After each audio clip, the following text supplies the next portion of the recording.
నిత్య జీవితంలో ఏదో మహానివేద్యాలు పెట్టాలని కాదు. నువ్వు పిల్లవాడికి అన్నం పెడుతుంటే ఒక తల్లిగా సాక్షాత్ కృష్ణుడికి అన్నం పెట్టినట్టు పెడితే కృష్ణుడు తినకపోవచ్చు, కృష్ణుడికి పెట్టిన పుణ్యం దక్కుతుంది. రైట్. అది నీ భర్తని సాక్షాత్ వచ్చినటువంటి వాడును శివ పరమాత్మలాగా భావించి నువ్వు అన్నం పెడితే ఆ భర్త శివుడు కాకపోవచ్చు, కానీ శివుడికి అన్నం పెట్టే అంత స్థితి నీకు దక్కుతుంది, అంత పుణ్యం దక్కుతుంది. శివుడికే అన్నం పెట్టగలిగిన స్థితి నీకు వచ్చినప్పుడు నీకు కర్మలు ఎక్కడున్నాయి తల్లి?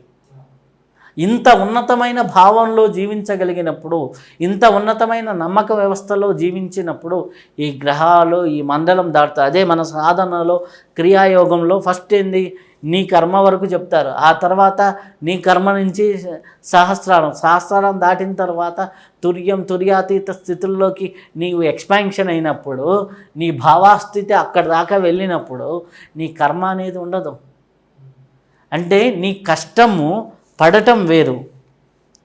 ఎక్కువ కష్టపడితే ఎక్కువ ఫలితం వస్తుందని కాదు, ఎక్కువ కష్టపడుతూ దానిపైన శ్రద్ధ, విశ్వాసము, శరణాగతి ఉంటూ దాన్ని పైన అంటే ఆ మూడిటిని నింపుకొని భగవంతుడి మీద నేను దక్కించుకోగలను అనే నమ్మక వ్యవస్థతో ఉంటూ ఈ క్షణంలో ది బెస్ట్గా జీవించగలిగితే ఎవరికైనా ఏ పనైనా సాధ్యం.